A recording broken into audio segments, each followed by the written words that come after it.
अरबी रेगिस्तान की तपती रेत पर एक सा नन्हा सा बच्चा जंजीरों में जकड़ा अपनी किस्मत से जूझ रहा था। उसकी आंखों में आड़, दर्द और बेबसी आस की लकीरें थीं, लेकिन उसके दिल में अभी भी एक सन चिंगारी बाकी थी।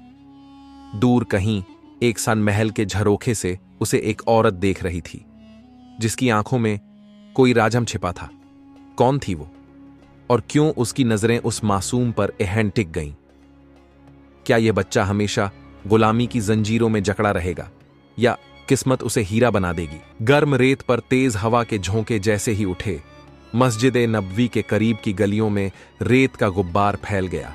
दूर दूर तक बल खाती गलियां, खजूर के दरख्त और मिट्टी के छोटे छोटे घरों से सजी बस्ती। यहीं कहीं एक छोटी सी झोंपड़ी में एक बूढ़ा आदमी नमाज पढ़ रहा था। उसके चेहरे की झुर्रियां बता रही थीं कि उसने जिंदगी में बहुत कुछ देखा था, फिर भी उसकी आंखों में एक अजीब सुकून था। वो अल्लाह के सामने सजदे में पड़ा रो रहा था। या अल्लाह, मेरी औलाद को नेक बना, उसे हर बुराई से बचा और उसे वह मकाम अता कर जो तू अपने खास बंदों को देता है।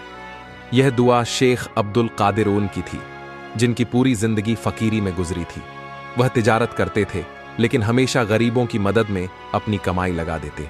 उनकी एक ही संतान थी, असद, जो अभी सिर्फ 12 साल का था। असद की मां फातिमा बीबी और बहुत नेक खातून थीं, लेकिन किस्मत को कुछ और ही मंजूर था। जब असद सिर्फ 7 साल का था, उसकी मां इस दुनिया को छोड़कर चली गई।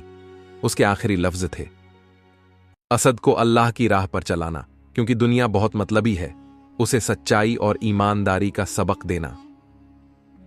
शेख अब्दुल कादिर ने अपनी बीवी की यह बात दिल में बसा ली, लेकिन एक अकेले बाप के लिए बच्चे को पालना आसान नहीं होता, खासकर जब जेब में सिर्फ चंद दिरहम हों और दुनिया की चालाकियां चारों तरफ फैली हों। असद बेहद ज़हीन बच्चा था। उसकी आंखों में दुनिया को समझने की चाहत थी, मगर फटे हुए कपड़ों में दूसरों के बच्चों को महंगे कपड़े पहने देखकर उसके दिल में कभी कभी उदासी भी आ जाती। एक रोज जब वह मस्जिद से लौट रहा था, तो उसने देखा कि कुछ अमीर बच्चों के हाथ में ताज़ा रोटी और शहद लगा हुआ था। उनके चेहरे खुशी से दमक रहे थे। असद अपने घर पहुंचा तो उसने अपने बाप से कहा, अब्बा, मैं भी वो शहद वाली रोटी खाना चाहता हूं। शेख अब्दुल कादिर ने असद को गोद में बिठाया और उसके सिर पर हाथ फेरते हुए बोले, बेटा, ये दुनिया के शहद से ज्यादा मीठी चीज ईमान है। अगर तेरा ईमान पक्का हो तो अल्लाह तुझे दुनिया और आखिरत दोनों में मीठी जिंदगी देगा। असद को अपने अब्बा की बात पूरी तरह समझ नहीं आई, लेकिन उसने सिर झुका लिया। असद का एक दोस्त था, जाबिर। वो अमीर खानदान से था, मगर दिल से नेक था। एक रोज जाबिर ने असद से कहा, असद, अगर तुम्हारे अब्बा तुम्हें अच्छी जिंदगी नहीं दे सकते तो क्यों ना हम लोग कुछ काम करें? असद ने पूछा, कैसा काम? जाबिर ने इधर उधर देखा, फिर धीमे से बोला, शहर के बाहर कारवां आते हैं, अगर हम उन लोगों के लिए सामान उठाने में मदद करें तो पैसे मिल सकते हैं। असद को यह आइडिया अच्छा लगा, लेकिन उसे क्या पता था कि यह फैसला उसकी जिंदगी का सबसे बड़ा इम्तिहान बनने वाला था। अगले ही दिन असद और जाबिर शहर के बाहरी इलाके में चले गए। वहां एक बड़ा कारवां ठहरा हुआ था। काले रंग के लंबे चोगे में कुछ लोग इधर उधर घूम रहे थे। एक आदमी, जिसकी आंखों में चालाकी थी, उनके पास आया और बोला, तुम दोनों को कुछ पैसे कमाने हैं? असद और जाबिर ने खुशी खुशी हामी भर दी। आदमी ने एक थैला दिया और कहा, इस थैले को उस ऊंट तक ले जाओ, इसके बदले में तुम्हें 2 दिरहम मिलेंगे। असद और जाबिर ने थैला उठाया और ऊंट तक पहुंचाए। जैसे ही उन्होंने काम पूरा किया और पैसे लेने के लिए मुड़े, अचानक उनकी आंखों के आगे अंधेरा छा गया। किसी ने उनके सिर पर वार किया था। जब असद की आंख खुली तो उसने खुद को एक अंधेरे कमरे में पाया। उसका सिर दर्द से फटा जा रहा था। उसने चारों तरफ देखा। दीवारें मिट्टी की थीं। एक कोने में जाबिर बेहोश पड़ा था। अचानक दरवाजा खुला और वहीं आदमी अंदर आया। अब तुम हमारे गुलाम हो। अगर बचना चाहते हो तो वही करोगे जो हम कहेंगे। असद और जाबिर की आंखों में खौफ था। या अल्लाह, ये मेरे साथ क्या हो गया? दूसरी तरफ शेख अब्दुल कादिर पूरे शहर में असद को तलाश कर रहे थे। उनकी आंखें नम थीं। वह हर जगह बस यही पूछते, क्या किसी ने मेरा बेटा देखा है? लेकिन कोई जवाब नहीं था। मस्जिद में बैठे एक बुजुर्ग ने उनके कंधे पर हाथ रखा और कहा, अल्लाह अपने नेक बंदों की परीक्षा लेता है। शेख, सब्र करो, वह वापस आएगा। लेकिन यह सब्र कितना लंबा होगा, यह कोई नहीं जानता था। गुलामी की जिंदगी कैसी होती है, यह असद को अब समझ आ रहा था। उसे और जाबिर को रेगिस्तान के बीचों बीच एक किले में ले जाया गया, जहां और भी बहुत से गुलाम थे। उनका नया मालिक शेख उमर बिन खालिद एक ताकतवर आदमी था, जिसका नाम दूर दूर तक गूंजता था। यहां से भागने की कोशिश भी मत करना, उसने गुस्से से कहा। अगर जिंदा रहना चाहते हो तो काम करो। असद की आंखों में आंसू थे। उसने आसमान की तरफ देखा और कहा, या अल्लाह, क्या यही मेरी तकदीर है? असद और जाबिर की आंखों में अब भी डर था। वो नहीं जानते थे कि उनकी तकदीर उन्हें किस अंधेरे रास्ते पर ले आई थी। शेख उमर बिन खालिद का किला शहर के बाहरी इलाके में था। अंदर दाखिल होते ही गुलामों की लंबी कतारें दिखती थीं, जिनमें हर कोई थका हुआ और मायूस नजर आ रहा था। कुछ लोग तांबे और लोहे के बर्तन साफ कर रहे थे, तो कुछ ऊंटों के लिए पानी भर रहे थे। असद और जाबिर को भी एक कोने में खड़ा कर दिया गया। तभी एक लंबा चौड़ा आदमी आया, जिसके चेहरे पर सख्ती साफ झलक रही थी। ये नए गुलाम हैं? उसने शेख उमर से पूछा। हां, अब्दुल मलिक, इन्हें सिखा दो कि यहां कैसे रहना है। शेख उमर ने जवाब दिया। अब्दुल मलिक गुलामों का मुखतार था। वो शेख उमर का सबसे वफादार आदमी था और अपनी बेरहमी के लिए जाना जाता था। उसने असद और जाबिर को घूर कर देखा, फिर सख्त आवाज में कहा, यहां पर 2 बातें याद रखो। जो कहा जाए वही करो और कभी भागने की कोशिश मत करना, वरना अंजाम बहुत बुरा होगा। असद और जाबिर चुपचाप सिर झुकाकर खड़े रहे। उनकी आंखों में खौफ था। अब जाओ, बाग में खजूर बीनने का काम संभालो। दूसरी तरफ अल मदीना की गलियों में शेख अब्दुल कादिर अपने बेटे को ढूंढ रहे थे। हर रोज वो मस्जिद के बाहर खड़े होकर लोगों से पूछते, क्या किसी ने मेरे असद को देखा है? लेकिन हर कोई बस अफसोस में सिर हिला देता। शेख अब्दुल कादिर की हालत दिन ब दिन खराब होती जा रही थी। उनका दिल अंदर ही अंदर घुट रहा था, लेकिन उन्होंने अल्लाह से उम्मीद नहीं छोड़ी थी। रात को जब वो अपने घर में बैठे तो उन्होंने अल्लाह से दुआ की, या अल्लाह, मेरे बेटे को सलामत रखना। अगर तूने मेरी परीक्षा लेनी है तो मुझे और आजमा ले, मगर मेरे असद को अपने हिफ्ज़ व अमान में रखना। असद और जाबिर को गुलामी की जिंदगी का पहला दिन बहुत भारी लगा। उनका काम था खजूर के बाग में जाकर फसल इकट्ठा करना और उसे किले में लाकर जमा करना। सूरज की जलती धूप में पसीने से तरबतर हाथों में छाले पड़ गए, लेकिन उन्हें कोई राहत नहीं मिली। जाबिर ने धीरे से असद से कहा, हम ये जिंदगी कब तक गुजारेंगे? क्या हमें कभी आजादी मिलेगी? असद ने एक गहरी सांस ली और कहा, अल्लाह बड़ा है, शायद कोई रास्ता निकले। शाम होते होते गुलामों को एक छोटे से कमरे में धकेल दिया गया, जहां जमीन पर सिर्फ सूखी रेत बिछी हुई थी। खाना सिर्फ थोड़ा सा बासी रोटी और पानी। असद ने अपनी मां की कही हुई बातें याद की। बेटा, हालात चाहे जैसे भी हों, लेकिन अपने ईमान पर कायम रहना। अगली सुबह किले में हंगामा मचा हुआ था। एक गुलाम को पकड़कर लाया गया और सबके सामने फेंक दिया गया। शेख उमर गुस्से से चिल्लाया, इसने चोरी की है। जो कोई भी मेरे हुक्म की नाफरमानी करेगा, उसका यही अंजाम होगा। अगले ही पल उस गुलाम को कोड़ों से मारा जाने लगा। उसकी चीखें किले की दीवारों से टकराकर गूंज रही थीं। असद और जाबिर यह सब देख रहे थे। उनके दिलों में खौफ बैठ गया। असद ने अपने आप से कहा, अगर हमें जिंदा रहना है तो हमें बहुत सोच समझकर कदम उठाने होंगे। रात को जब सब सो रहे थे तो एक बुजुर्ग गुलाम, जिसका नाम शेख हारून मस्त था, चुपके से असद के पास आया। बेटा, तू इस दुनिया में सिर्फ गुलामी के लिए नहीं आया, अल्लाह ने तेरे लिए कुछ और मुकद्दर लिखा है। असद चौंक गया, लेकिन मैं यहां से भाग भी नहीं सकता।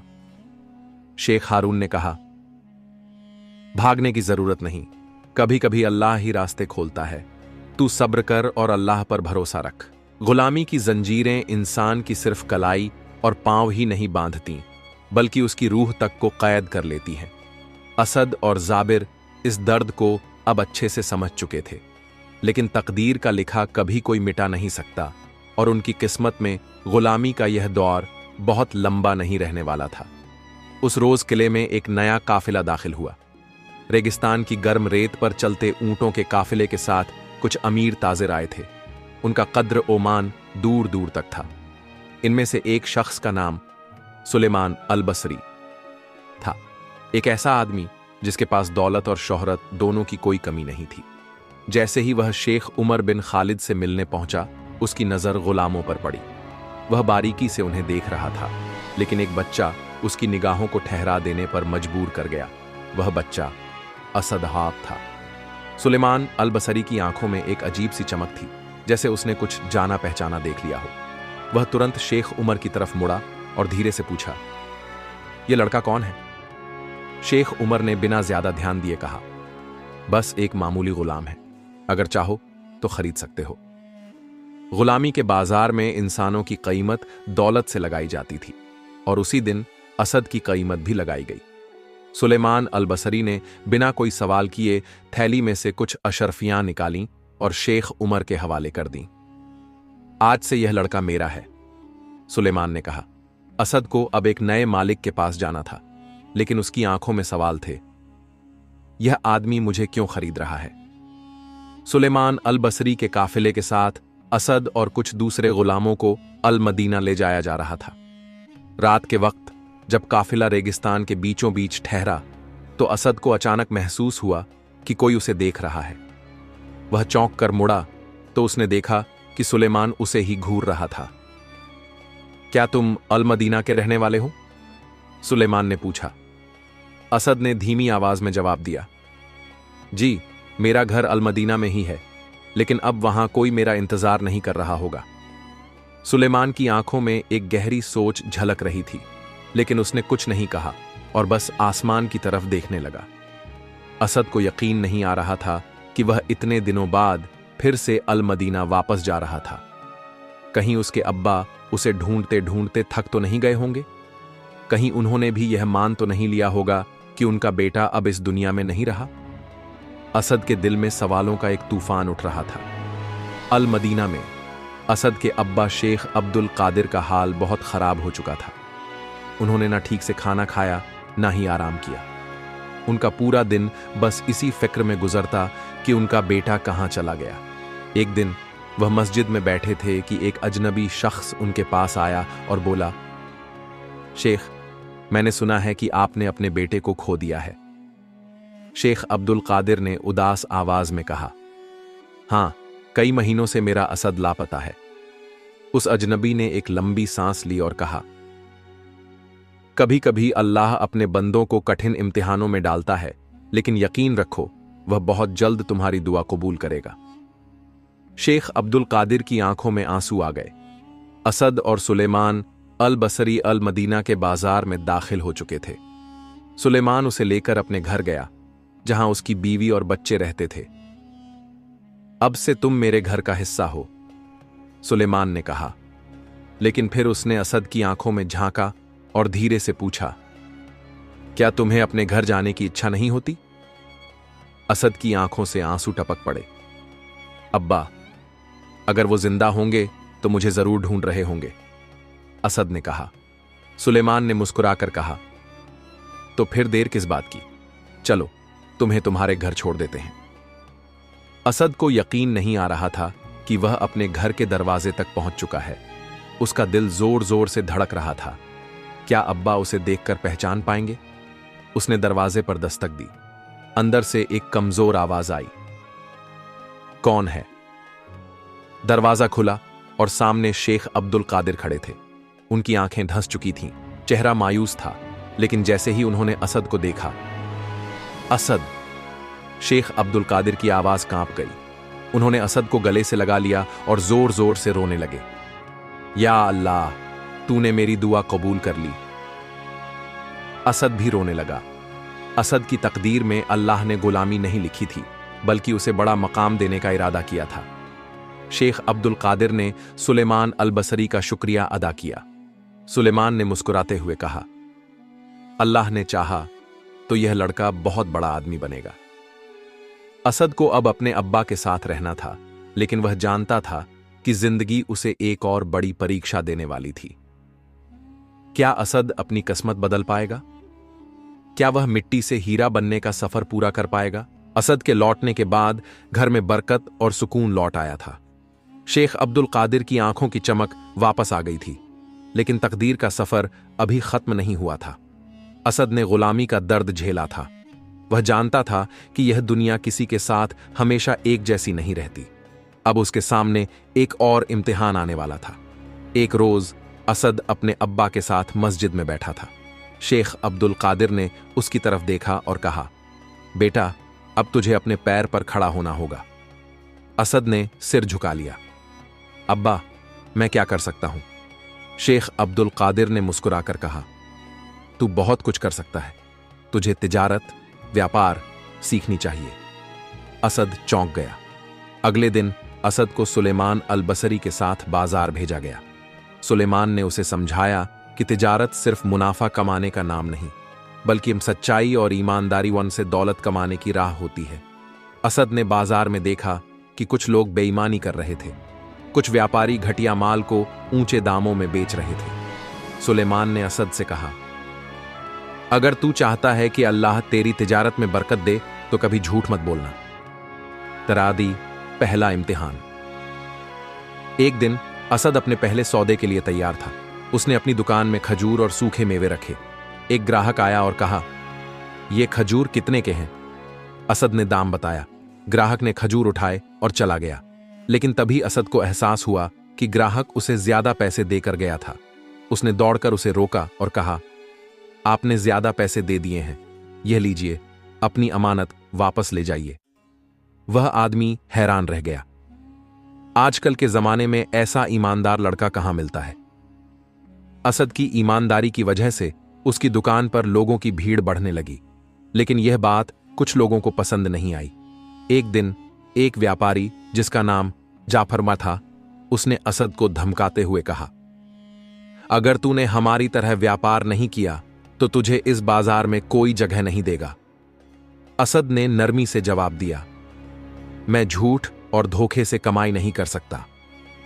रात के वक्त जाफर और उसके साथियों ने असद की दुकान से कुछ सामान चोरी कर लिया और अगले दिन हंगामा खड़ा कर दिया। असद चोर है, इसने हमारी दुकानों से चोरी की है। बाजार में कोहराम मच गया। लोग असद की तरफ देखने लगे। शेख अब्दुल कादिर भागते हुए आए और बोले, मेरा बेटा चोरी नहीं कर सकता। लेकिन जाफर ने गवाही देने के लिए कुछ झूठे लोग बुला लिए थे। शहर के काजी ने फैसला दिया कि असद को बाजार से निकाल दिया जाए। असद की आंखों में आंसू थे, लेकिन उसने अपने अब्बा की बात याद की। बेटा, जब अल्लाह किसी को आजमाता है तो वह उससे बेहतर इनाम भी देता है। असद ने सिर झुका लिया और अपने अब्बा से कहा, अब्बा, मैं तिजारत छोड़कर कुछ और करूंगा। कुछ दिनों बाद सुलेमान अल बसरी असद के पास आए और बोले, बेटा, अगर बाजार में तेरा रास्ता बंद हो गया तो इसका मतलब यह नहीं कि तेरा सफर खत्म हो गया।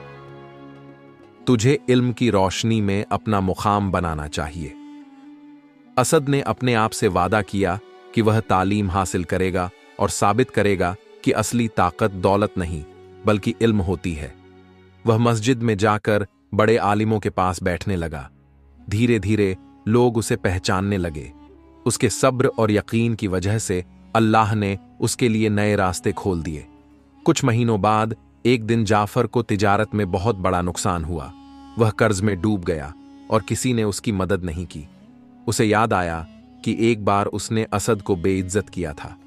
वह शर्मिंदगी के साथ असद के पास गया और कहा, मुझे माफ कर दो, मैं अब समझ चुका हूं कि सच्ची दौलत ईमानदारी और इल्म में होती है। असद ने मुस्कुराकर कहा, अल्लाह ही सबसे बड़ा माफ करने वाला है। असद अब एक मशहूर आलिम बन चुका था। लोग उससे मसले पूछने आते और वह अपने इल्म से उनकी मदद करता। जिस बाजार से उसे निकाल दिया गया था, अब उसी बाजार के लोग उसे अपनी तिजारत में सलाह लेने बुलाते थे। अल्लाह जिसे चाहे उसे मिट्टी से उठाकर हीरा बना देता है। असद अब एक मशहूर आलिम बन चुका था। उसके इल्म और ईमानदारी की मिसालें अब पूरे शहर में दी जाती थीं। मस्जिद ए नबवी में हर रोज लोग उससे मिलने आते, मसाइल पूछते और वह कुरान और हदीस की रोशनी में उनके सवालों के जवाब देता। शेख अब्दुल कादिर अपने बेटे को देखकर फख्र महसूस करते थे। एक दिन जब असद मस्जिद में तालीम दे रहा था, अचानक कुछ लोग दौड़ते हुए आए। शेख असद, अल बसरी के काफिले पर लुटेरों ने हमला कर दिया है। असद फौरन उठ खड़ा हुआ। यह काफिला कोई और नहीं बल्कि वही सुलेमान अल बसरीत का था, जिसने कभी असद को गुलामी से आजादी दिलाई थी। असद ने बिना देर किए अल मदीना के हाकिम से इजाजत ली और कुछ बहादुर लोगों के साथ रेगिस्तान की तरफ निकल पड़ा। जब वे वहां पहुंचे तो देखा कि काफिले के लोग बुरी तरह घायल थे और सामान लुट चुका था। सुलेमान अल बसरी जमीन पर पड़े कराह रहे थे। असद उनके पास गया और उनके हाथ थाम लिए। शेख, क्या हुआ? सुलेमान की आंखों में आंसू थे। असद, शायद मेरा वक्त आ गया है। नहीं, अल्लाह के करम से आप ठीक हो जाएंगे, सुलेमान ने कांपते हुए कहा। असद, अल्लाह तुझे बुलंद मकाम देगा। तूने हमेशा सच और इंसाफ का रास्ता अपनाया है। मेरी आखिरी दुआ है कि तू इस शहर का सबसे बड़ा काजी बने। और यह कहकर उनकी रूह परवाज कर गई। असद की आंखों से आंसू बह निकले। उसने अपनी मुट्ठी भींच ली। अब मैं इस शहर में इंसाफ का परचम लहराऊंगा। अल मदीना के लोगों ने असद की ईमानदारी और इल्म को देखते हुए उसे शहर का नया काजी बना दिया। अब वही बच्चा जो कभी गुलामी के दलदल में था, आज इंसाफ की कुर्सी पर बैठा था। एक रोज वही बाजार जहां उसे जलील करके निकाला गया था, अब उसके लिए तालियों से गूंज उठा। लोगों के हुजूम में असद ने कहा, अल्लाह ने फरमाया है कि इंसान के साथ वही होता है जैसा वह सोचता है। मैंने जब गुलामी सही तो सब्र किया, जब कारोबार छूटा तो यकीन रखा, और जब लोगों ने मुझ पर इल्जाम लगाया तो अल्लाह से दुआ मांगी। अगर तुम भी कामयाब होना चाहते हो तो 3 चीजों को कभी मत छोड़ो: सब्र, यकीन और मेहनत।